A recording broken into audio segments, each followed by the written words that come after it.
मेरा नाम सीमा है और मैं अभी एमए कर रही हूँ। मैंने प्राइमरी स्कूल में टीचर के लिए परीक्षा भी दी है। हमारे घर में कुल 5 लोग रहते हैं। मैं, मेरी बहन, मेरा भाई और मेरे मम्मी पापा, और मेरी उम्र अभी 23 साल है। मैं अपने शरीर को भी मेंटेन करके रखती हूँ और रोज़ सुबह ही व्यायाम भी करती हूँ, जिससे कि मैं फिट रह सकूँ।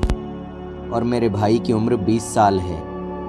हम दोनों एक दोस्त की तरह रहते हैं, जिस वजह से हम दोनों आपस में एक दूसरे की बात भी शेयर करते हैं। एक दिन मैं अपने भाई से कुछ सीक्रेट बातें कर रही थी। मैंने उससे पूछा, रोहित, तुम्हें कोई लड़की पसंद है कि नहीं? रोहित बोला, नहीं दीदी, अभी तक ऐसी कोई नहीं मिली। अगर आप जैसी मिले तब मैं प्रयास करूँगा। इतने में ही वहाँ पर मम्मी आ गई और रोहित को किसी काम से बाहर लेकर चली गई। मेरे भाई के मुंह से ऐसी बात सुनकर मेरे तो होश पूरी तरह उड़ गए थे। मैं बस उसके ही बारे में सोच रही थी। यही सब सोचते सोचते कब मेरी आंख लग गई मुझे पता भी नहीं चला। फिर जब मैं उठी तो मैंने देखा घर में कोई भी नहीं था। शायद मम्मी और रोहित अभी तक नहीं आए थे। फिर मैं बाथरूम में जाकर नहाने लगी।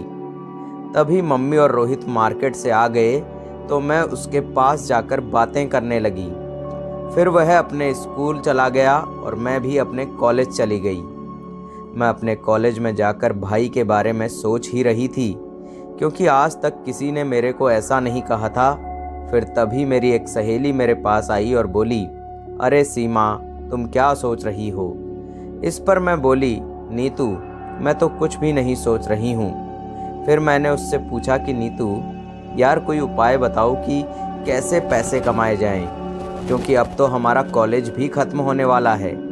नीतू मुझे गुस्से से देखते हुए बोली, अरे चल यार, हमारे लिए पैसे कमाना आम बात है। फिर हम दोनों अपने अपने घर की तरफ जाने लगे, क्योंकि हमारी क्लास नहीं चल रही थी। मेरी सहेली अपने घर की तरफ जाने लगी, इधर मैं भी जा रही थी कि तभी मैंने रास्ते में अपने भाई रोहित को देखा। उसको देखकर मेरे होश उड़ गए।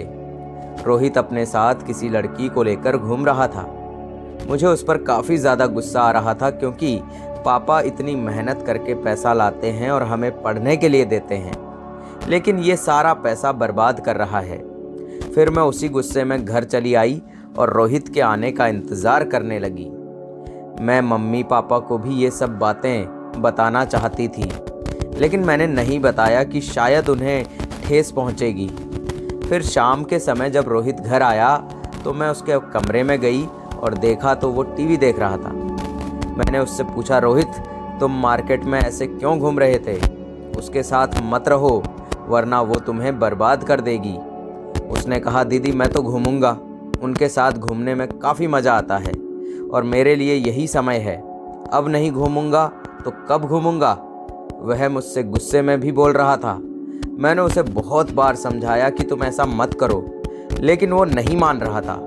मेरे बहुत कोशिशों के बाद वो बोला, ठीक है, उनके साथ नहीं घूमूंगा, लेकिन मेरी भी एक शर्त है।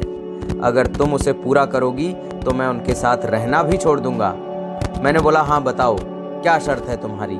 तो रोहित तुरंत बोला, जैसे मेरे साथ वो घूमते हैं, अब से तुम मेरे साथ घूमो और मेरी ज़रूरतों को भी पूरा करो। मैंने उससे कहा, नहीं, ये नहीं हो सकता। मैं भला क्यों तुम्हारे साथ घूमने लगूं? तो इस पर रोहित बोला, तो फिर ठीक है, मुझे मत समझाओ। मैं जो भी कर रहा हूँ तुम मुझे मत बोलो। फिर मैं बोली, चलो ठीक है, शाम को सोच कर बताती हूँ। इतना कहकर मैं उसके कमरे से अपने कमरे में वापस चली गई और बैठकर वो सारी बातें सोचने लगी। अब मुझे पूरी तरह से समझ आ चुका था कि मेरा भाई मुझसे क्या चाहता है। मेरे भाई की कही हुई बातों को सोच सोचकर मेरी टेंशन बहुत ही ज़्यादा बढ़ गई थी। मैंने अब तक ये उम्मीद भी नहीं की थी कि मेरा भाई भी ऐसा कुछ करने की सोच सकता है। मुझे तो लगा था कि मेरा भाई बहुत शरीफ है और आगे चलकर वह घर वालों का सहारा बनेगा और घर वालों को बहुत अच्छा खासा कमा कर ला कर देगा, लेकिन वह तो अभी से गलत संगत में पड़ गया था। लेकिन ये बातें सुनने के बाद मुझे लग गया था कि मेरा भाई खुद के साथ साथ घर वालों की और मेरी भी ज़िंदगी खराब करने वाला है। ये सारी बातें सोचकर मेरे दिल की धड़कनें इतनी बढ़ चुकी थी कि अगर कोई सामने रहे तो उसे आसानी से सुनाई दे जाए। फिर मुझे कुछ दिन पहले की भी बात याद आ गई कि वो मुझे कैसे देख रहा था। मैं उसको पूरी तरह से समझ गई थी कि वो क्या करना चाहता है। मेरे पास तो बहुत बड़ी समस्या थी कि अब मैं क्या करूं। अगर मैं हाँ नहीं बोलूँगी तो उनके चक्कर में सबका जीवन बर्बाद हो जाएगा और उसकी पढ़ाई भी खराब होगी। मैं उसे पति पत्नी के जैसे रहने के लिए हाँ भी नहीं बोल सकती थी, क्योंकि वह मेरा भाई है। फिर मेरे दिमाग में अचानक ख्याल आया कि शायद यह बात घर में ही रहेगी। इससे हमारे घर वालों की ज़िंदगी भी बची रहेगी और मेरा भाई भी सुधर जाएगा। यही सब सोचते सोचते मैं सो गई। फिर जब मैं सुबह उठी तो रोहित के कमरे में चली गई। शुरू में तो मैंने उसे बहुत समझाया, लेकिन वो मेरी एक भी बात सुनने को राज़ी नहीं था। फिर मैंने उससे कहा, ठीक है रोहित, मुझे तुम्हारी शर्त मंजूर है, लेकिन चलो पहले हम शॉपिंग करेंगे। फिर मैंने उससे कहा कि यह बात बाहर किसी को पता नहीं लगनी चाहिए और तुम किसी के साथ भी आज के बाद मत दिखाई देना। तो वो बोला, ठीक है, आज के बाद आप जैसा कहोगी मैं वैसा करूँगा।